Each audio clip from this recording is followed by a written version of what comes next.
Hello everyone, I hope you had a nice lunch break. So this is the last session, session 3 of today's April monthly study intensive on Avatamsaka Sutra.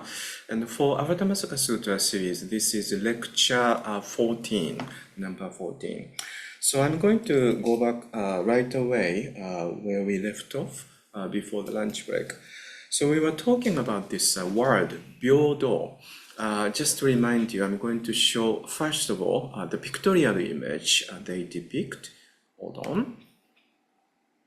Share the screen. Again, just to remind you, we are talking about chapter 5. Chapter 5 is almost like an extension from chapter 4. And this is a kind of detailed depiction of what the Avatamsaka Sutra describes what it is. And then they also use quite,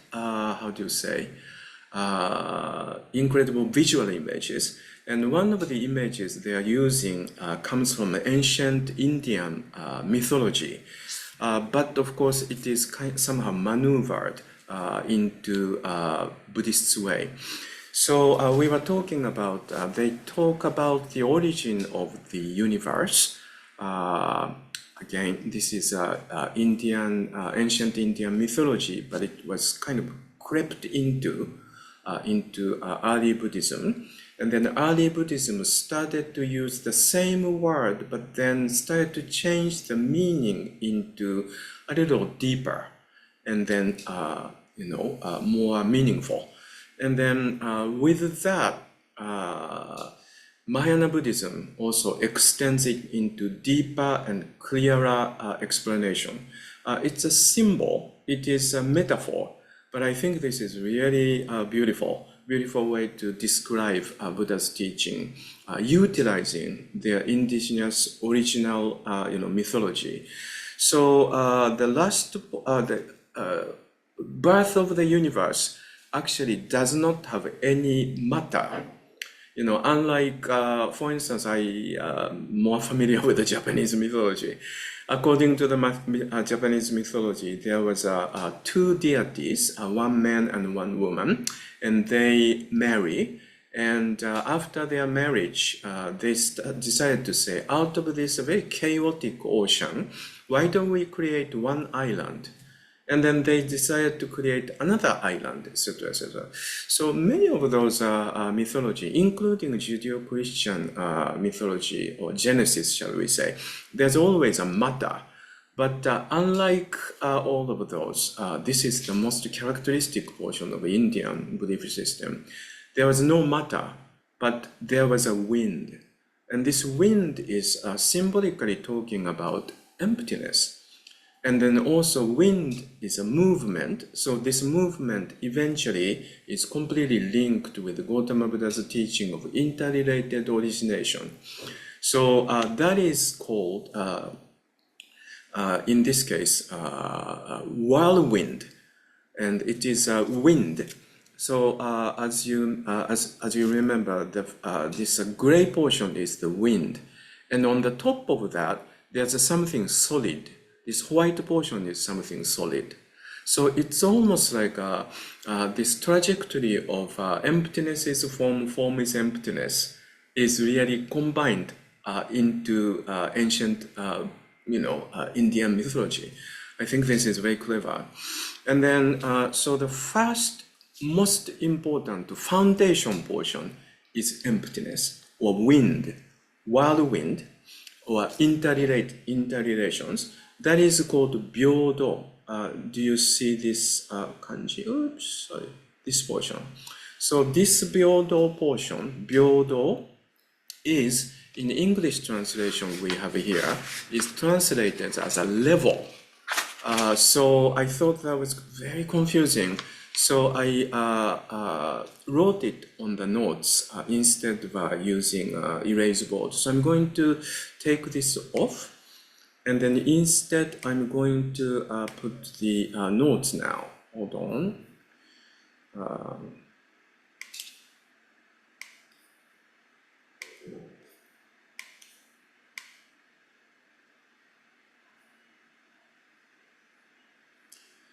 And this is what we are talking about before the lunch. So I'm just going to go right into this. So I mentioned Byodo is Byo and Do or To is a combined terminology term, and it's often translated as equality because of these reasons. And then this is Byodo and Shabetsu. So Shabetsu is often translated as individuality. It is yet another synonym to ku, emptiness, shiki as form. So Byodo and Shabetsu is like a shiki and ku and shiki. So this is really starting to make sense. Yes. Now, one thing I really wanted to kind of show you was there's this very well-known Zen term, Byōjōshin. Byōjōshin is often translated as a ordinary mind. So if you don't know the original word Byōjōshin, you might have heard this word ordinary mind. And I think this ordinary mind, as a literal translation, it is okay, but how it sounds to the English speaker who does not know the original word, I think this is very misleading. So I just wanted to explain about this. Now, currently, the first two combination of the kanji, Byōjō, is utilized in contemporary Japanese, and in that case, we pronounce it as Heijō. Heijō is ordinary, as it is, meaning it doesn't have any kind of a Buddhist connotation. When you write it, pronounce it as a Heijō. For instance, let's say there was some kind of storm last night, but storm is over. So as of 9 o'clock this morning, our business hours is Heijō hours.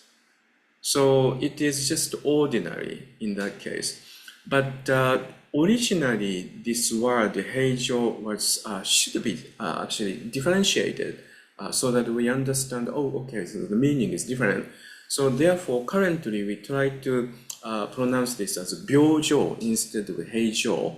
And if it is a Buddhist terminology, and in Buddhist terminology, Heijōshin doesn't have much to do with ordinary mind, depending on what you think what ordinary is. But the problem here is when you say ordinary mind, the connotation is, so there's nothing special.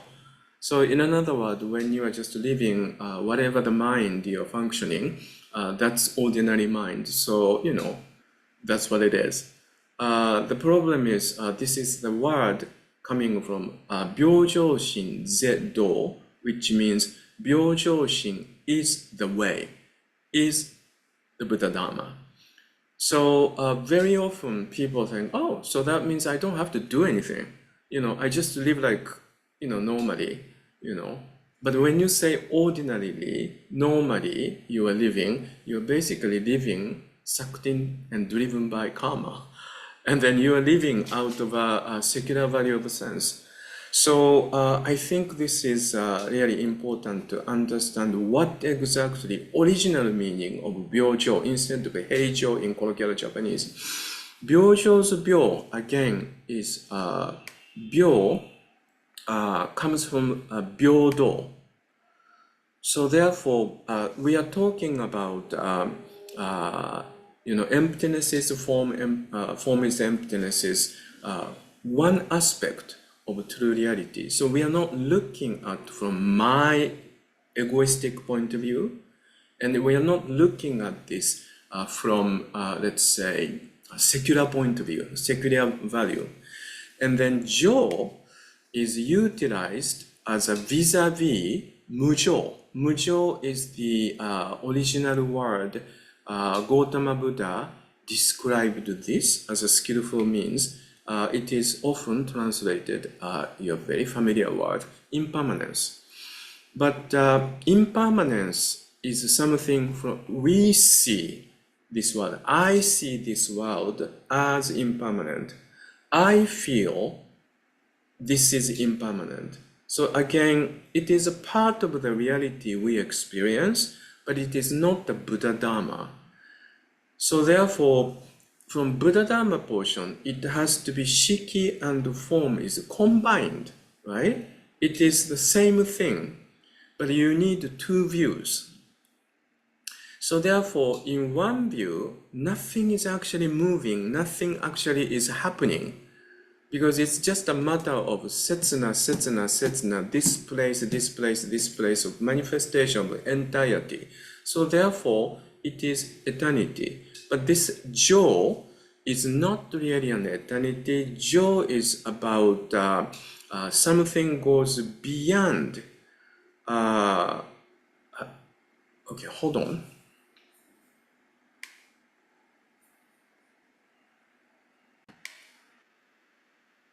Oh, so excuse me, I go back to the shared screen.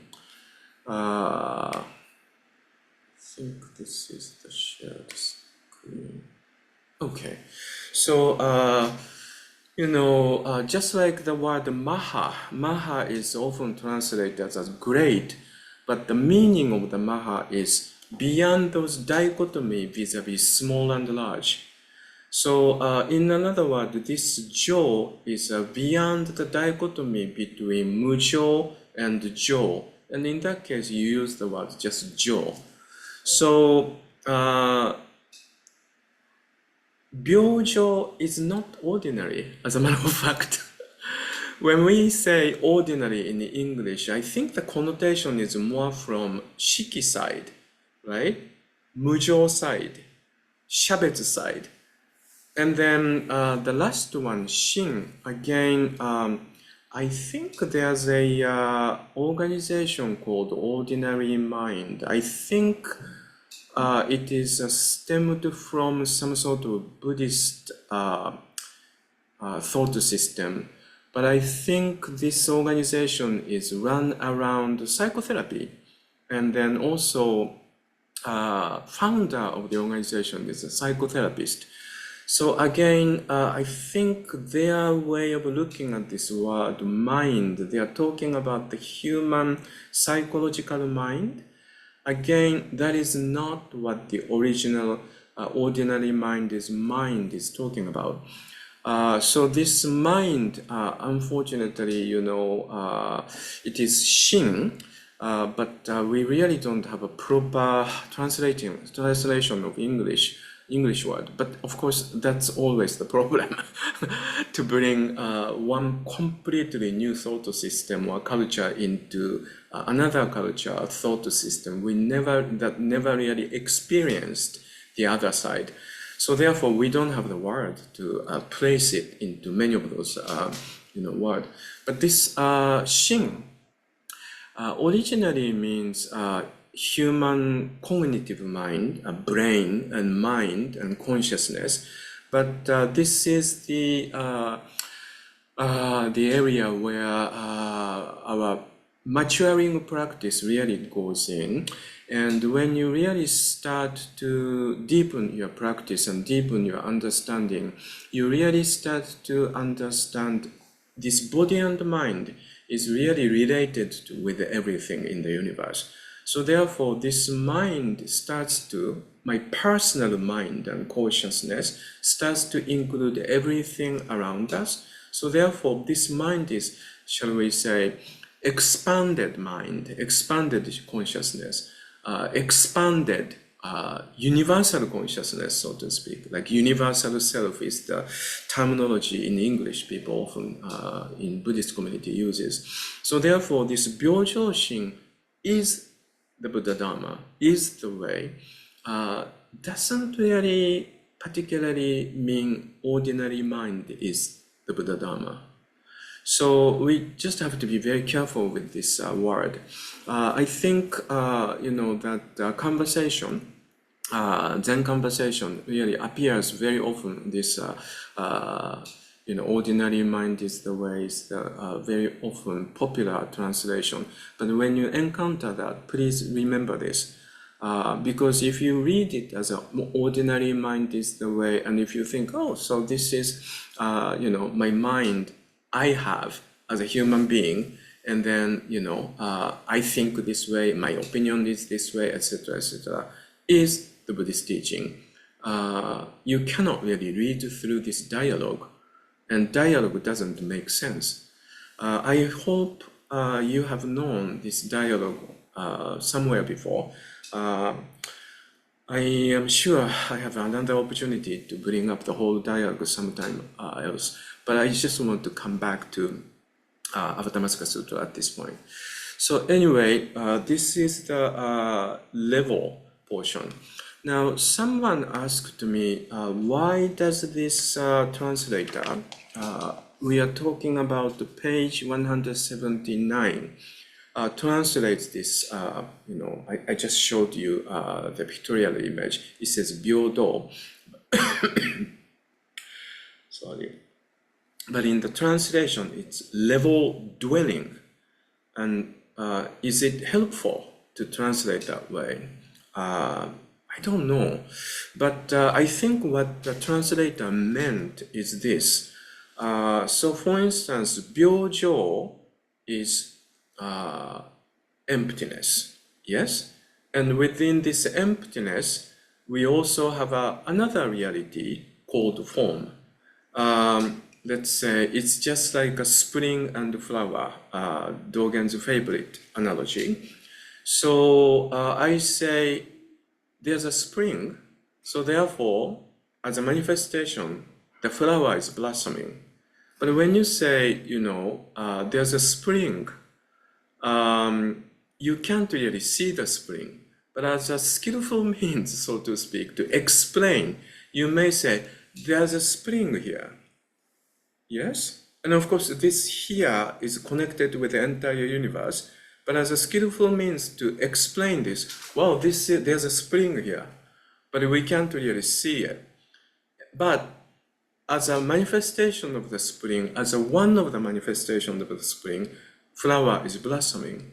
So that's usually what we do as an explanation, right? When you do this, there's a place to point.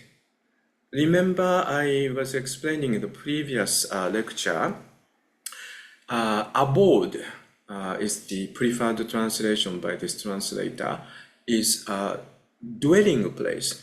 Dwelling place actually means when we recognize something tangible, there's always the direction and the place that actually appears and manifests. Yes, unless otherwise we cannot really experience it. So therefore, in the same manner, when you explain, there's a spring here, this is also abode, in another word. So that's probably why this translator chose to translate this level or equality into level dwelling. I think it's kind of helpful to understand. And then on that dwelling, or within that dwelling, there's something solid, as you saw as a white loop in that illustration. I don't think I can actually place this illustration on the website for the sake of the rights. But if you send your inquiry email to Catherine at the info@nyzc4dogenstudy.org, I think we can just individually send the image to you if you're interested. Okay, but I haven't translated those words, so it is in Chinese characters, but you do know the Byodo anyway. All right. So let me just go on. So let's really dig into this concept of Byojo and Shabetsu. Again, we are a Dogen Study Library, and of course, our task is, part of our task is, of course, to connect those, teachings with what the Dogen also says. So I pulled out something from Shobo Genzo Shohakumakusa. We recently completed Shohakumakusa's lecture series, and I hope eventually I can retrieve it into a website and YouTube channel. But for those of you who have been following our lecture in person, you probably remember this. Again, I'm going to use the shared screen.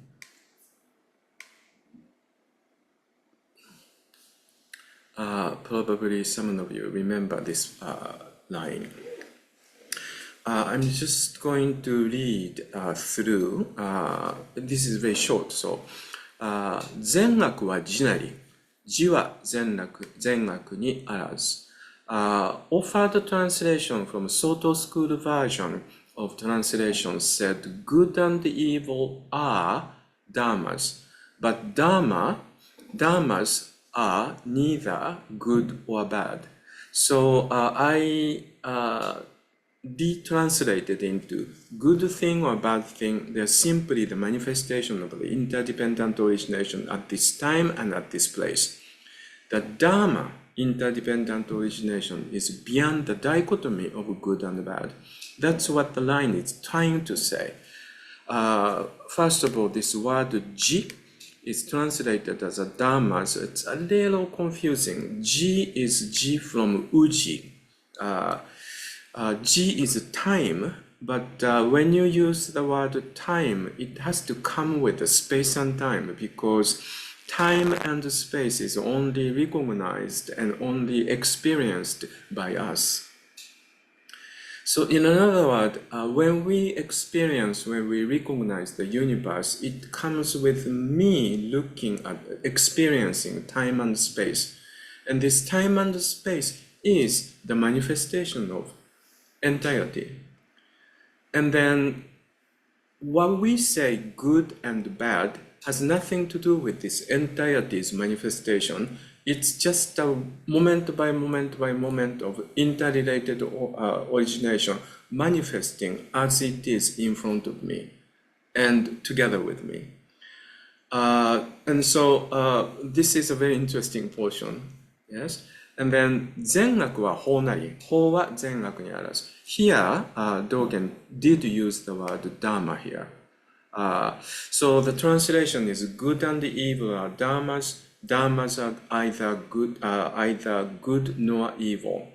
So I detranslated as a good or bad is how you or I take the dharma's manifestation at this time, at this place. But the dharma is beyond good or bad. That's the core meaning of this line. Dogen's expression is so poetic and succinct, but that's what it means. Again, this word, ho, in America, I don't know what people do in Europe, but we, instead of trying to translate it, we just use the Sanskrit word dharma. But when we say ho, or dharma, there are three meanings. This is really not a conceptual meanings.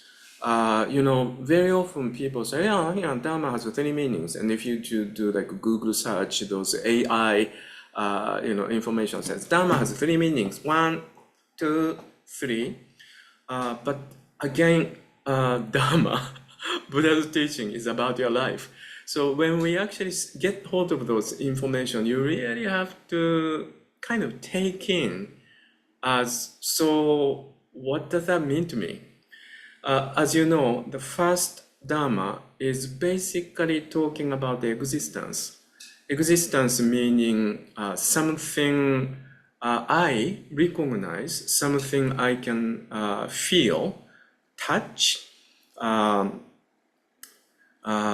see, smell, hear, including my thoughts and feeling. So it doesn't have to be neither internal or external, but something even internal happening, you can feel. And when you say, oh, I feel such and such, you already separated I vis-a-vis that feeling, because you are analyzing and assessing. So in another word, there's an existence of the feeling. So that's existence. In another word, it's shiki, it's rupa. And another meaning is entirety itself. So in that case, we try to recently differentiate in translation Dharma as a capital D, so that you can immediately see it. For us, Sino-Japanese reader, we always have to read this word "ho." This is the word "ho." This one. I'm just putting the cursor. We always have to read through the text, and we have to try to understand what it means. So to avoid that kind of process, when this word "whole" means entirety, we tend to do capital D. But the problem is sometimes it's really overlapped, because another meaning of this Dharma, often, when you go into Wikipedia, it's like one of the teaching. So for instance, Buddha said this, and Buddha said this, and Buddha said this. So Four Noble Truth is one teaching, and then 12 Links of Causation is one teaching. So that's what it is.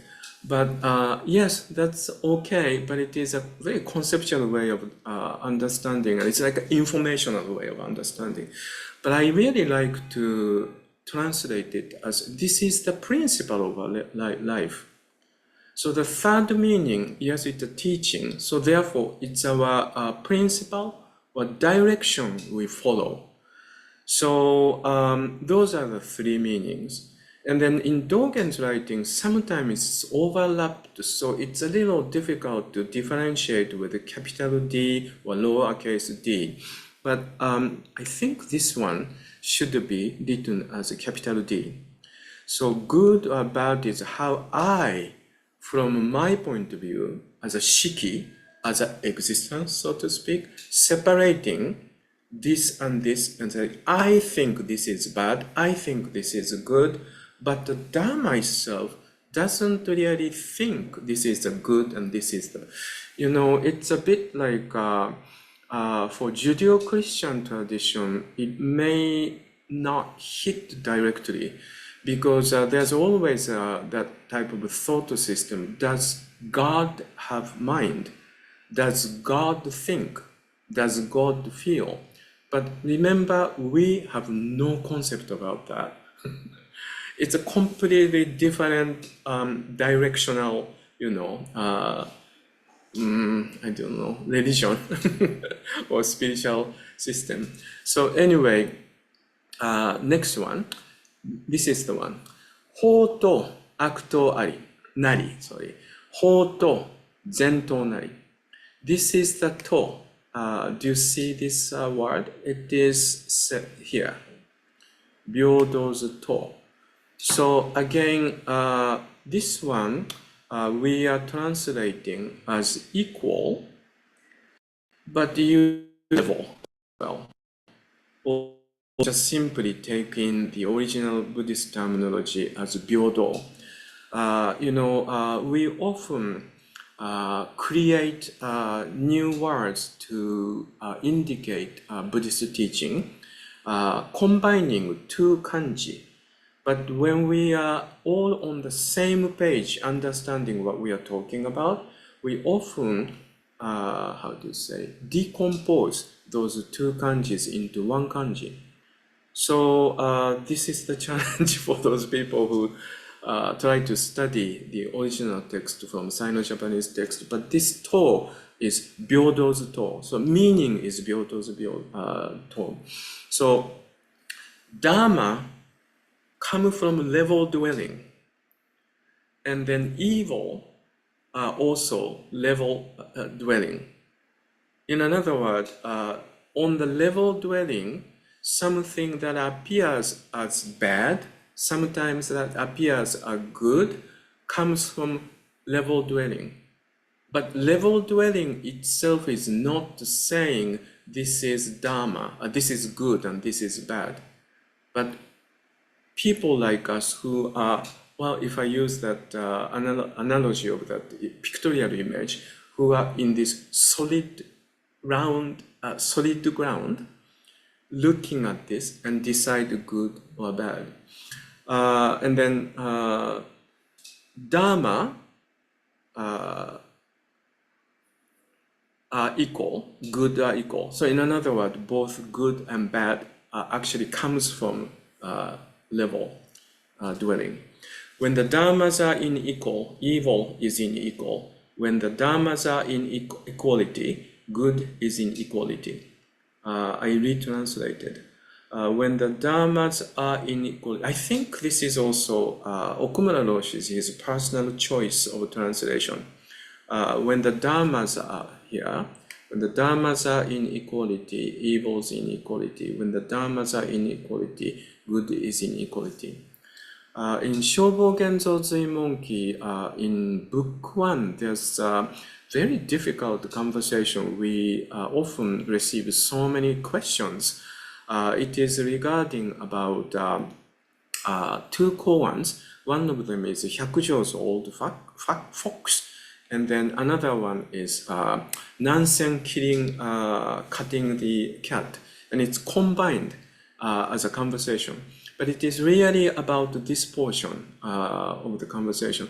And then latter for portion of the conversation, when Dogen is talking about Nansen cutting the cat, and then on the process of the dialogue, Ejo says, but Dogen's really talking about this, good and bad, and decided by our mind, but it's not like Dharma itself, Dharma is just manifesting as it is.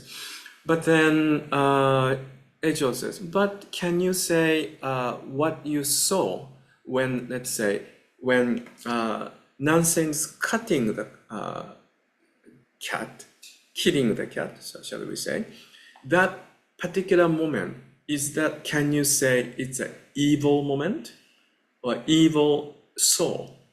I think he used the word zaiso. So criminal soul. Soul is a characteristic, how it appears. So it appears as it's a scene of a criminal. And then Dogen says yes. So moment by moment, we may see some kind of horrible thing happening in front of us. And yes, it's a horrible soul. Yes. But we really cannot determine that is good or that is bad is from our mind, but it is not Dharma itself. So this is a very interesting portion, I think. Let's see, what else? So in another word, during the time of this Shoakumakusa, we often talked about this explanation. And then we can actually learn, I think, more solidly. This is such conceptual conversation, so I like to bring it down to the level of our own heart, in another word, and down to our level of our own daily life. So one of them, what we can really learn is the famous quotation from Uchiyama Roshi's teaching. Uchiyama Roshi often talked about Sawaki Roshi was that last great traditional Zen master. Everyone agreed. He has this tremendous life story, and then he has this incredible voice that comes from like a really deep, cavern. And then he's so strict and scolds all these lazy young monks. Vis-a-vis, he also respects, very sincere, honest practitioners. And then his way of speaking is really very much almost like a mythological way of how we view Zen masters. Vis-a-vis, Uchiyama Roshi was a very different personality. He comes from a very good high background, and he was a physically quite weak person, and his voice is kind of higher pitch, and he speaks very fast. So people at the beginning felt like, wow, is he really a successor of Sawaki Roshi? But as years goes by, he really proved what an incredibly powerful teacher he was. But he was basically the first contemporary Zen teacher, Zen master, so to speak. So therefore, people often said Sawaki Roshi, this gorgeous, beautiful flower. like huge rose or peonies and etc. Vis-a-vis Uchiyama Roshi was one of those, little flowers in the middle, which we really don't even know the name. So Uchiyama Roshi always said, rose is a rose, violet is violet. I don't know the image of the violet in the United States, but in Japan, violet is one of those little thingy. It's all over the place. But he said, but each one of us, my own task is to manifest violetness 100%, because I became violet, supported by entire universe, and this is the manifestation of the power, function of this entire universe. So therefore, I really like to, fulfill my task to be violet. And this is a wonderful, symbolic way of talking about. We often think vis-a-vis what other people will think of me. We always worry about the image, opinion, idea of me by the other people. But those other people are not really a Dharma people. What you really need to follow is the Dharma teaching, or if you have really somebody who really respect as a Dharma person, then you probably should ask for some sort of advices or direction from those people. But you don't really necessarily need to be swayed by all these constantly changing values in the secular system. But what you really need to do is you feel really, really, truly comfortable with yourself, and then fulfill your own karmic task, so to speak. And in it, you have your own verification and enlightenment. So if your karmic life is something about you found someone really wonderful, and you partnered, and you created your family, and then you also found some sort of work, you really feel like this is my work, this is something I can really call as a calling. Yeah, why not? You really should really be engaged into that. In this daily work you constantly go through at home, at your work, as a worker, as your supervisor, or as a student, or as your mother, or as your wife, as your husband, or as your children, as a child, etc., etc.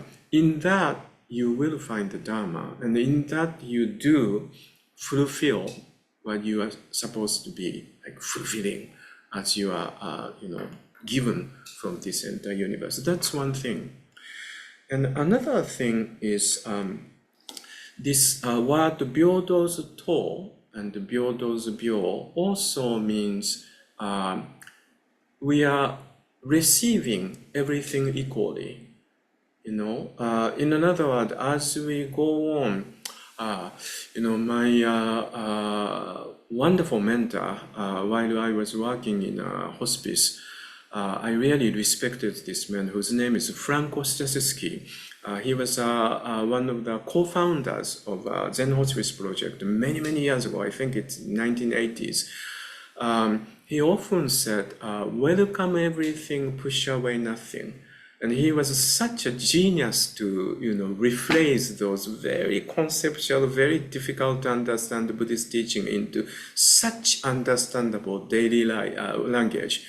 And so, therefore, when you are sitting zazen in shikantaza, many things comes, and you receive everything equally, don't you? And then our task in our practice is bringing that quality into every, moments, every task throughout the day. So therefore, sometimes you meet somebody, and then you have this sense of, discrimination or projection, etc., etc. Instead of throwing that discrimination and projection to the person, you receive the person as he is and as she is. So, so that's the second meaning. And then when you receive everything as it is, many interesting things happens. I think it's not just meeting people, but meeting illness. Uchiyama Roshi talks about this in his teaching, and I have read about this, and I heard him speaking about this several times in his whole sets of recordings of his teaching. But until recent time, I always felt a little bit of a, how do you say, discrepancy, so to speak, about what he's talking about, what I am experiencing in my life.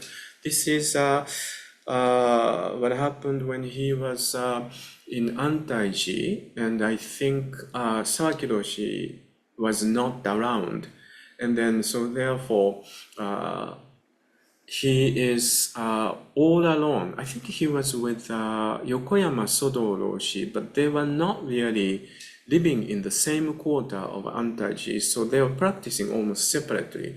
So I can just simply say Uchiyama Roshi was practicing alone, and then Uchiyama Roshi is someone who has lived entire life just by takuhatsu. So one day he goes to takuhatsu, and on the way come back to Antaiji, he stepped on something. I think what happened was his slippers, those Japanese Buddhist monks' slippers.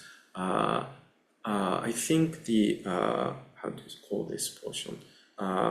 You place your, toes this way, and this portion fell apart. So therefore, he stepped on the ground and he stepped on something.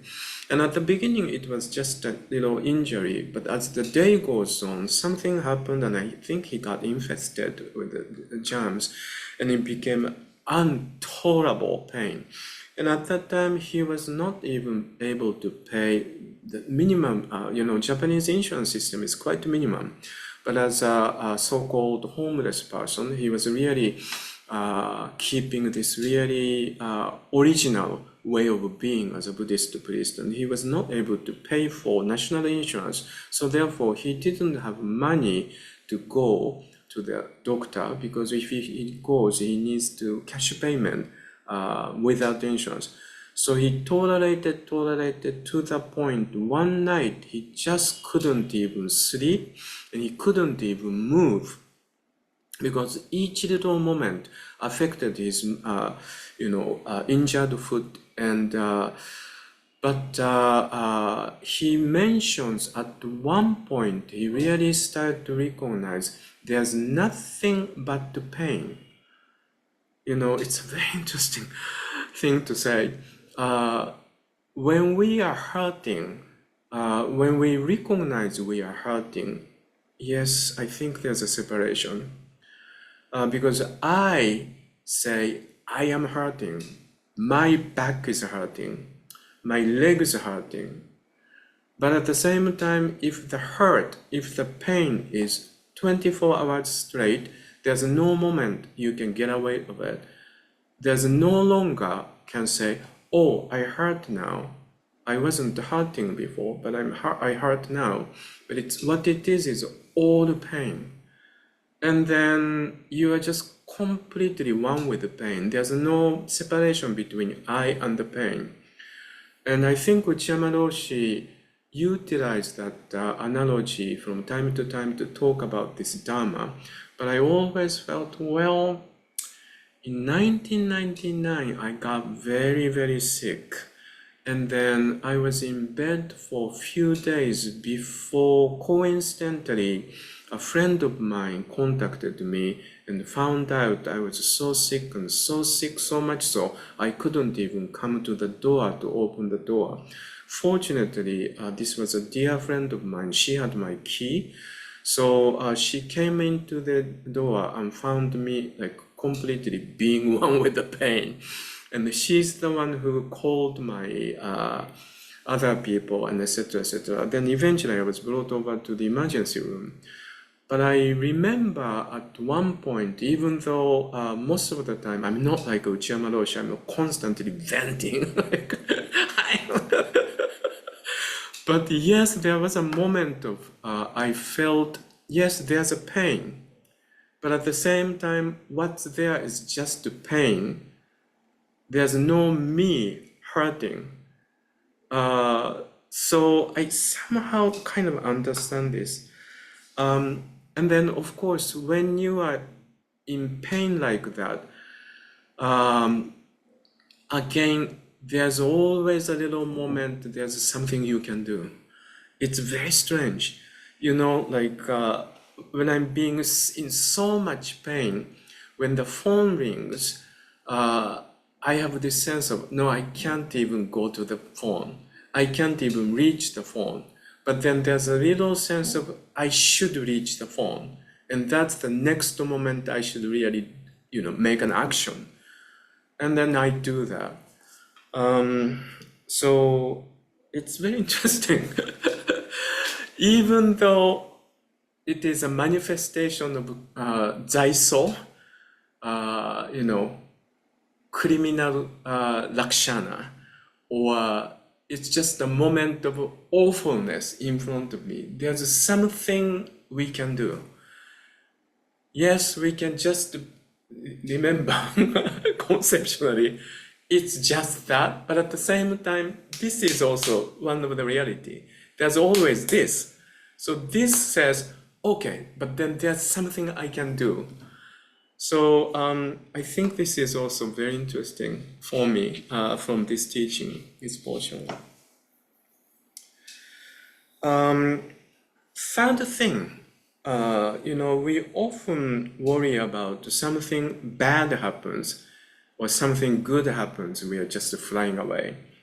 Or if you're somebody who's trying to take some examination, you worry about failing in examination, or you will be succeeding in examination. So there's always this failure, success, or enlightenment practice, or delusion, or verification. We always have this divisiveness. But can we just say, if I fall, all I need to do is just to stand up and set the next motion? Very often, I think many of you are in the position of being a counselor in many cases.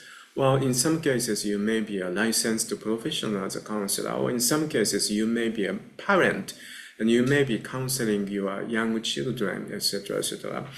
But, very often, what you are listening to, well, first of all, you really have to listen to these people. But most of the time, what they are talking about is something about pulled back into the past, and then goes round and round and round and round in the past that doesn't exist anymore, or pulled forward into the expectation of the future, and then being very anxious about this. But then what we have is just right here, right now. And what happened also is inside of this right now, right here, right now. So what we can just do is find something towards the Dharma, some wholesomeness, at least at this point. If I feel wholesome based on my understanding of the Dharma, that's the action, direction we should go. And that's only thing we can do. That's all thing and only thing we can do.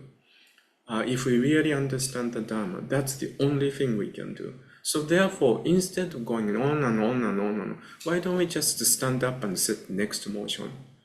So I think if it is in my position that someone comes to me and asks me those things, very often it happened to me in my intake assessment interview when I was running my own hospice residence in Japan. For the next room to take, there are some people who are on the waiting list. So I really have to have someone coming in and talk first if it's really necessary. It's usually children of the parent who seems to be towards the end of the life, and then children don't want to take care of this parent anymore in their home. Or they think it is not possible because they think it is not possible to create a safe environment. But then what I do is I just listen and listen and listen and listen and listen, and very often they are not talking about right here, right now. It is really about the anxiety of the future or some kind of resentment that happened in the past. But what about now? You know? And then when you really pointed out, curiously, I don't think this is a good thing if it is really if you are running a commercial entity. But 80 to 90% of those people decide not to bring the people to my facility. So it was really good that I was running Buddhist-based facility. So I don't recommend this for you for your own business. But I think from a practice point of view, I thought that was really interesting to me. I learned so much from this teaching of Byodo and Shabetsu, or particularly with this Byodo portion. So these are the actual, examples where we can really learn and take into our teaching. Obviously, it's not just me who's really impressed and fascinated by this expression from, Buddha's teaching about, in this translation, level, or Byodo and Shabetsu. Dogen actually utilizes this teaching quite often. And I think many of you, again, I have to tell you, one of my tasks is to always to connect all of this to show you the consistency of the correct line of the teaching through Dogen. One of the things that appears to be quite well known is from Dogen's Pure Standards for the Zen Community, Eihei Shingi. I hope all of you already have this book. It's a wonderful translation for Eihei Shingi. Eihei Shingi is 6 chapters of, how you live in the monastic community in Dogen's own word. And of course, even though it says pure standards for Zen community, it has nothing to do with regulations and rules. Yes, it does have a list of regulations and rules, but of course this is Dogen. So therefore, Dogen's really explaining the foundation of why we live and why we follow this type of, rules and regulations. And it's quite interesting. Some portion is really like Shobogenzo, really. So I really highly recommend everyone to get hold of this copy. And then out of those 6 so-called chapters or fascicles, probably the most well-known one is Instruction to the Cook, Tenzo Kyokun. Yes, in the Tenzo Kyokun, you probably know this line so well. He talks about for all of the various things. He's talking about how to take care of kitchen, how to take care of the cooking and cooking material, and after you cook, how to clean up and how you put things back. I have to say something about this. This is my 43rd year living in America. And New York City has been my permanent address in the last 43 years, and I'm a taxpayer. And so therefore, I think I have eligibility to say this, but Americans are not good at putting things away. This is the type of the culture who really recommend to play. And you pull out all of those toys, but they always forget after playing, putting the playthings back into the toy box. And then also, this is really reflected into their international policy as well. They are really eager to go into other countries and start doing things. But when they pull off, they just leave the mess as it is. And then all of those Marvel comics, and including Superman and etc. Heroes are type of the people who go into somewhere and kill people and destroy people and then come back and they are hero. What about those places that's been destroyed? Who are going to take care of those places to rebuild it and clean it to start with? So I think this is a very interesting portion. Dogen is not just talking about the cooking, but after cooking, putting things back. So anyway, he says, for all the various, I'm actually telling this to my partner too.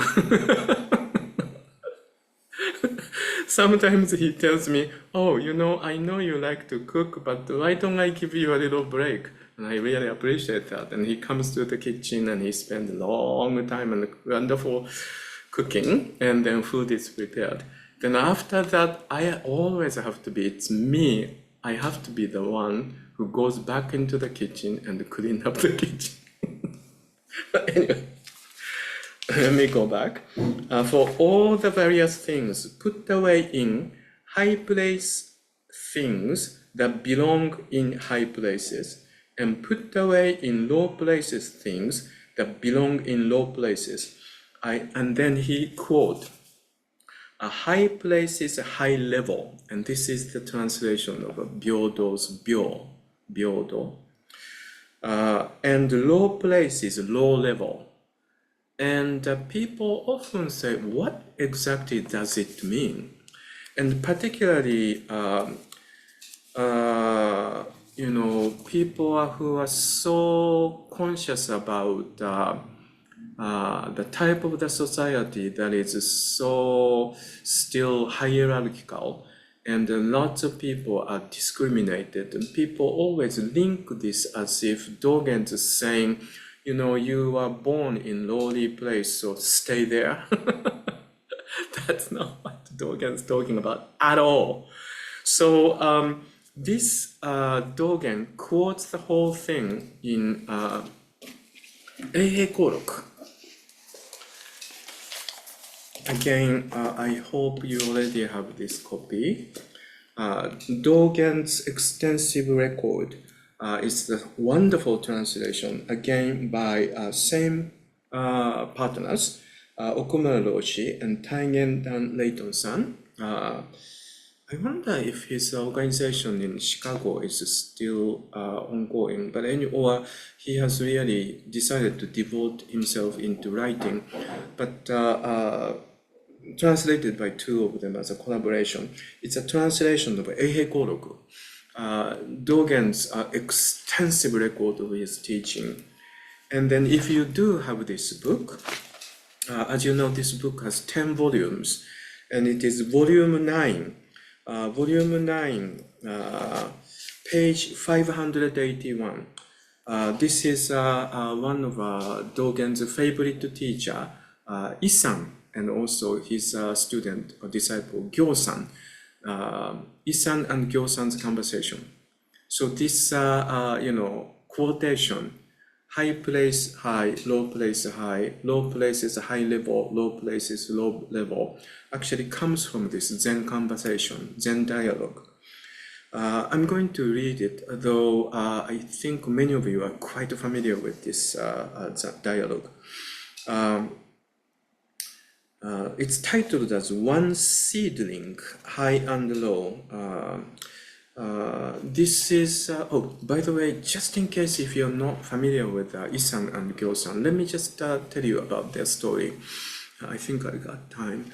Issan, I think original word is Guishan, and then, Yangshan, and then Gyo-san is original Chinese is Guishan.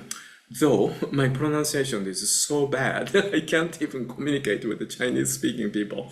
So I stay with the Japanese pronunciation. Particularly if I stay with the Japanese pronunciation, Issan sounds Issan, like Issan, though it spells differently. So I really like to call him as Issan instead of, Yangshan. But anyway, Issan was a student of Hyakujo. You are probably very familiar with many of our ancestors' name comes from the name of the mountain. They had a temple inside because the mountain was also the site of their temple. Very often people called these teachers by the name of the mountain. So for instance, Hyakujo is not the Hyakujo's name, it's Hyakujo's mountain name. Hyakujo was also one of those people who were given the sight in this very, sharp, cliffy, I don't know if there's such a word, the mountain that has lots of sharp cliffs. And then he built a community there. So therefore, hyakujo means 100 jo is a, how do you say, denomination of the height or length. So hyakujo is like 100 jo is really like sharp cliff. So it is really describing the wildness of this mountain. And in that hyakujo functioned, and hyakujo was really highly revered teacher, and many students preferred to stay in hyakujo's place and practice it. And one of them was Issan. And Issan was at that time, there's this very famous episode. This is the height of Tang Dynasty, what we now retrospectively call pure Zen era. So there's lots of like almost like a mythological type of real archetype of Zen masters really appears in this time. We are talking about late, I would say 8th century to 9th century. Okay, and then around that time, it was quite common that high officials in the government also were very attracted to Buddhism, particularly Zen types of teaching. So therefore, in the area where Hyakujo was also given this land from the governmental official, and this governmental official was studying with the Hyakujo. And then again, this man again found another really wild mountain, and he was able to give this mountain to next person, another person. And then to decide who to give this mountain, he came to talk to Hyakujo. And then he described this mountain being really wild and quite immense. So therefore, we need someone really strong to really, because you have to physically cut the tree and to uproot the roots of these trees and make a clearing, and then you have to build the structure by your hands, by yourself. And also to live in such a mountain, you also have to cultivate some portion of the land into farm, and then you have to grow rice and the millet and also vegetables, and etc., etc. So it has to be a really strong man, and have to be a wonderful, strong practitioner. So Hyakujo says, "Oh, then what about me?" And then this government official said, you look too shabby for this mountain. It's very interesting to see that kind of dialogue written there. And then you get to see, okay, so Hyakujo was probably someone who's quite similar how it's depicted in those, traditional painting. He's thin and he has this kind of a hollowness on his, cheeks, and he probably wasn't particularly very masculine kind of, guy. So, and then also the conversation shows how intimate those two are. Unless you are really good friends, you don't really say like such a thing like, no, you look too shabby for the mountain. But also mentions this mountain looks so like wonderful mountain. Must be so green and covered with incredible forests and etc., etc.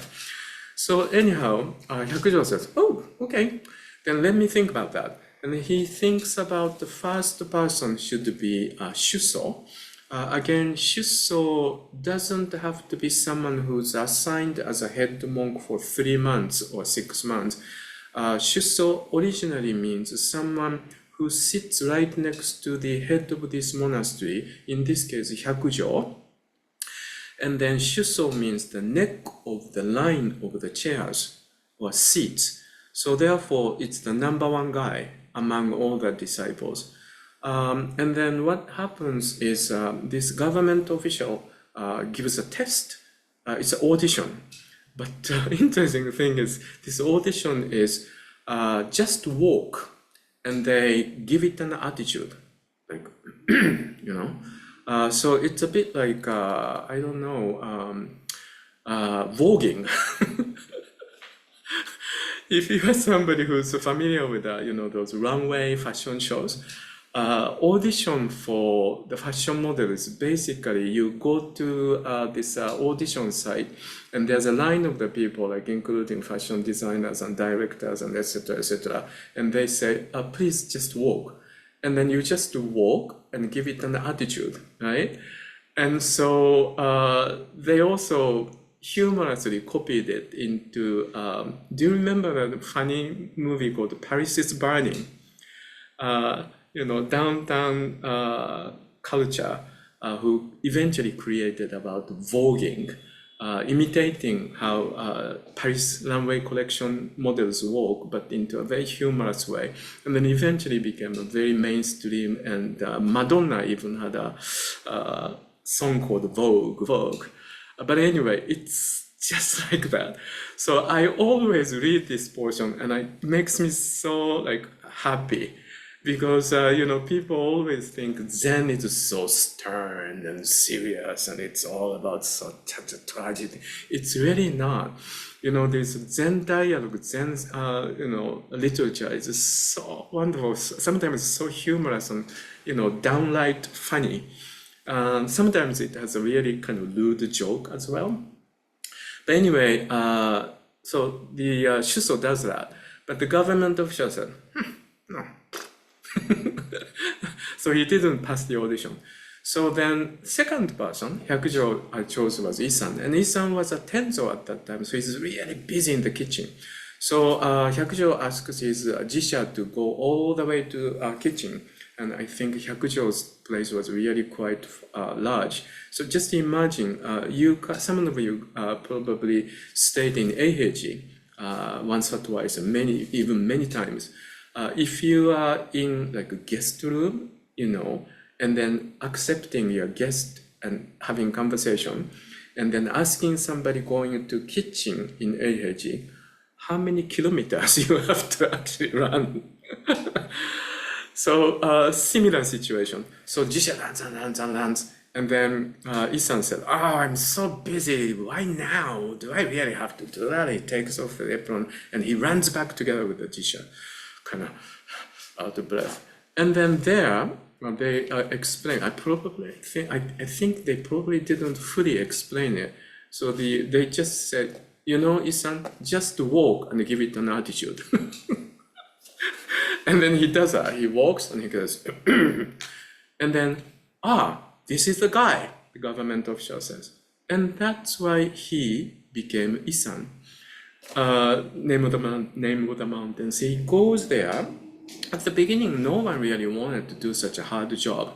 So therefore, it was only one person who was very close to Issan, under Hyakujo. There was a younger man, though their age is not so, separate. It's a bit like Okumura Roshi and myself situation. We are only 7 years apart. And so therefore, when they have interaction with the teaching, it's almost like they are teaching with each other. Their conversation is more like a younger brother, elder brother's conversation. There's such wonderful humor and intimacy, and also poking each other is happening.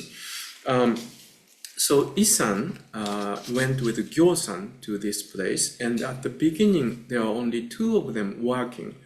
And then out of that experience, there are lots of dialogues recorded, and those are the dialogues that became so well known in Zen tradition. And this level thing, equal thing, is actually coming from one of those field work at the early history of this mountain Issan, with Issan and Gyo-san. So one day, Yangshan followed Guishan to open the ground for a rice paddy. Yangshan inquired, "This place is so low, the one is so high." Guishan said, "Water makes things level." So Guishan is Issan. Issan said, "Water makes things level." So they are actually starting to talk about something secular, something practical. They are actually talking about the field work. And this is the typical Zen dialogue. What's happening right here, right now? You take the teaching out of it. And then in the conversation, they're using this word taira, hei, byo, portion, as leveling the ground. So water makes things level. So just level it with water. And then when that kind of conversation happens, if you are a really skilled Zen person, you take it and make it into Dharma conversation. And then Gyo-san and Issan's situation, it's so, humorous and also so friendly, and it's so wonderful. And so therefore, taking that, Yanshan said, water is not reliable teacher. So it is almost like a teacher Issan is being taught by disciple Gyo-san, or he's actually kind of poking the teacher to see what the teacher would say, respond. So water is not reliable teacher. Then he says, high place are simply high level, low place, low level. And then Issan said, oh, that's good. I don't think they actually created the farm that way. They probably used the water. But what they are trying to do is, there's no such a thing. Someone says, oh, he's very tall, and he's tall and dark and handsome. In comparison to that, what about me? I'm short and I'm blonde and I'm so pale. I'm not really handsome. No. Pale person are pale, and as it is 100% supported, 100% manifestation of entirety. Tall person are tall as tall, it is also 100% manifested.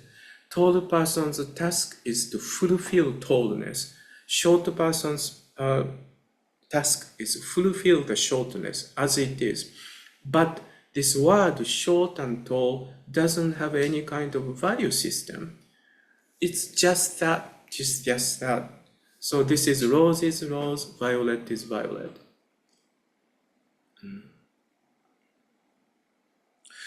So it's like, I can't really take care of my mother-in-law anymore, because next door, the family I associate with, they placed their mother-in-law into a nursing home, and they are kind of laughing at me like, why don't you come to this class for this, and kimono class and calligraphy class and flower arrangement class, but you can't come because you're taking care of your sick mother. No, but your task is now taking care of your mother. Yes. But if you are in the position, you don't have to pay any attention to your mother. Maybe your task is something else. It's not about the comparison. It's not about me doing something vis-a-vis somebody else's judgment, somebody else's value system. I have my clear sense that this is how I am. And I'm so comfortable with how I am, because I'm so clear that how I am, what I am, is complete manifestation of entirety, including generation of DNA, including all these relations that was created by me marrying this person, and this person and myself as also a creation of other couple, etc.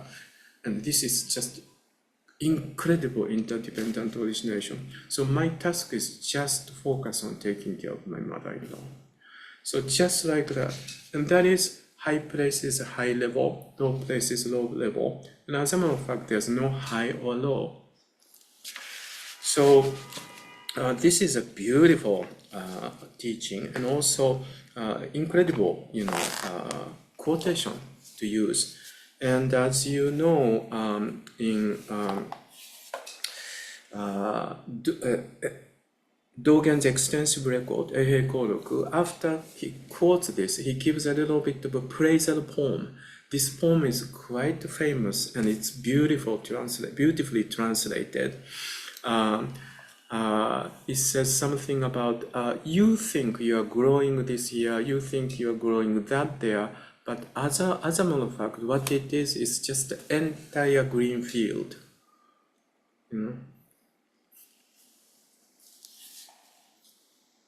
Wonderful. I just like to conclude this Byodo portion with another episode I have heard. Just so that we don't really misunderstand this teaching. Recently, when I go back to Japan during the time of winter ango, instead of going to the lecture series by Soto School's teacher, I've been following a few teachers, and two of them are from Jodo Shinshu, Shinran's school. And then another one is from Yogachara school. And I've been really studying and then learning so much from these people.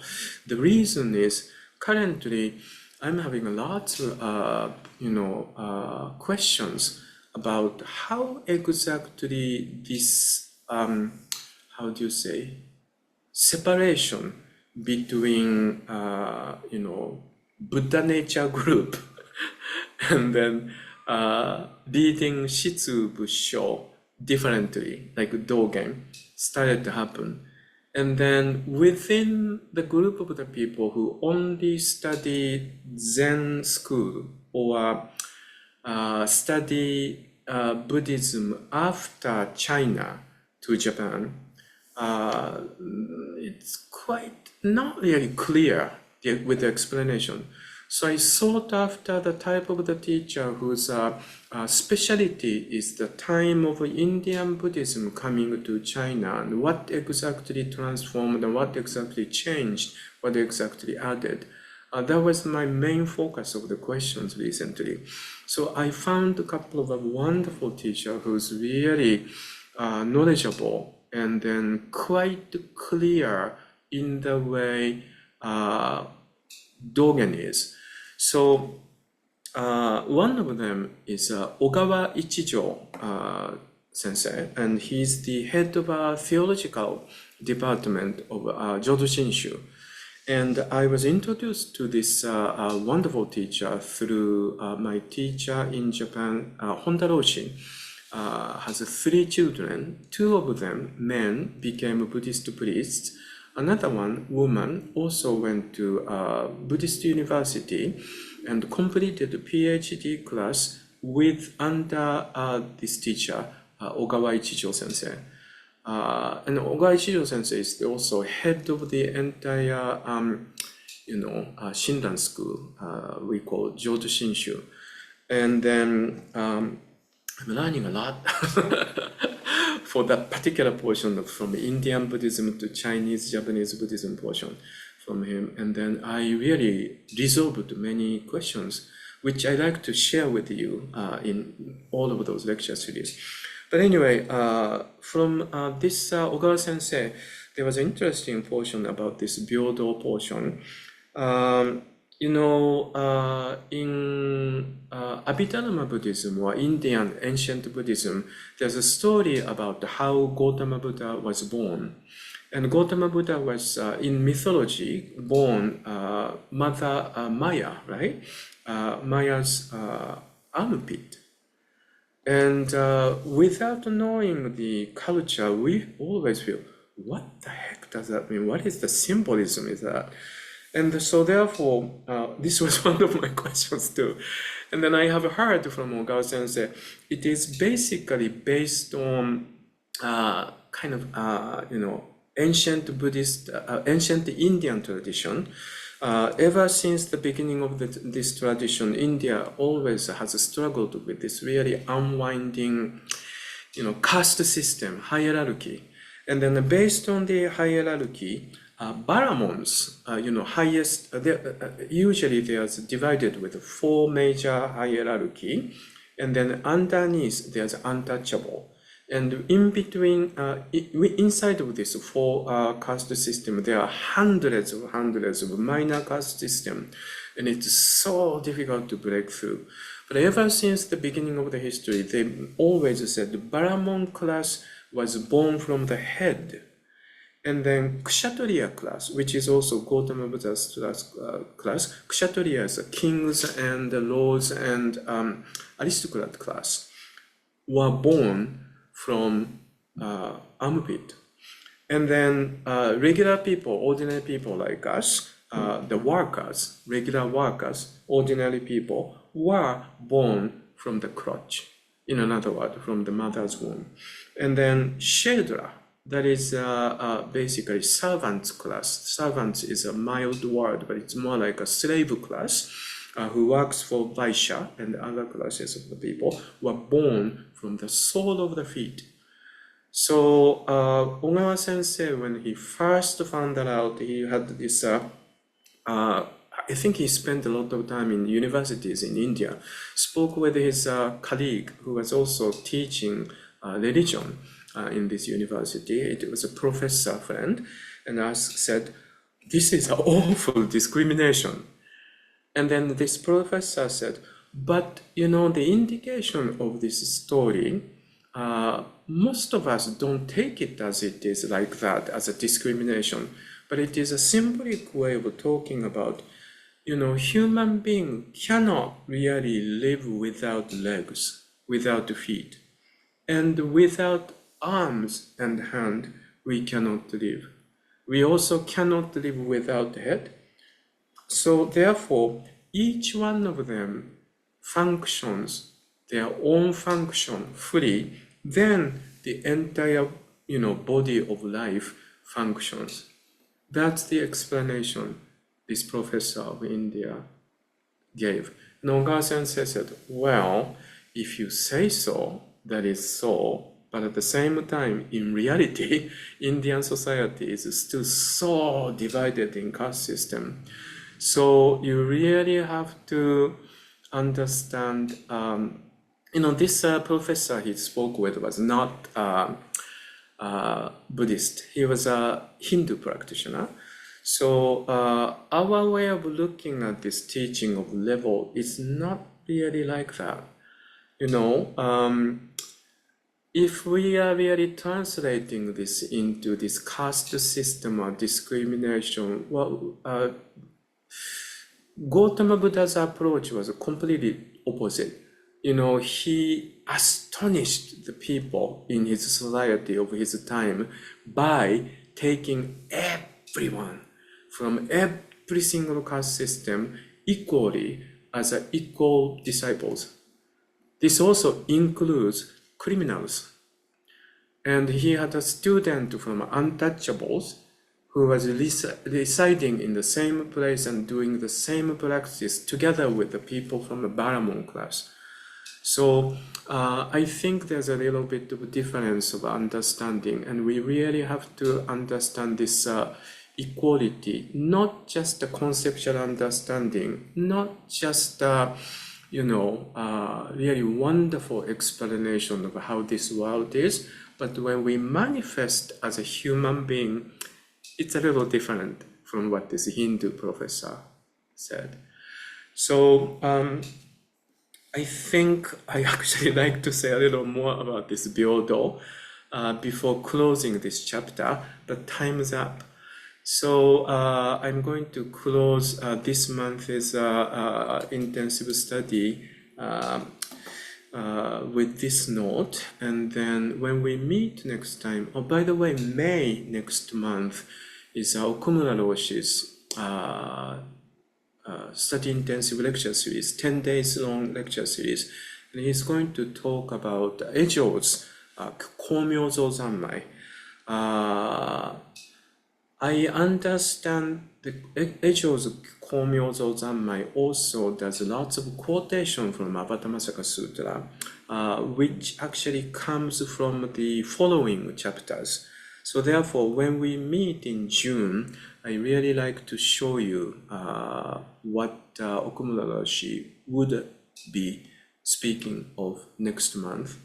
And maybe we can do like a comparison study with two translations by former translator and this translation we are using now, etc., etc. So we can have lots of fun after this. Komyo, Sozanma is Komyo is radiant light, as I mentioned in the earlier lecture, which shows up in Avatamsaka Sutra a lot.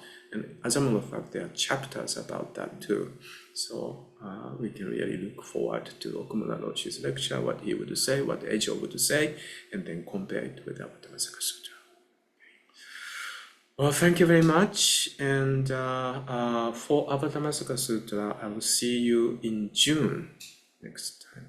As May would be too much for us to schedule because of Okumura Roshi's study intensive.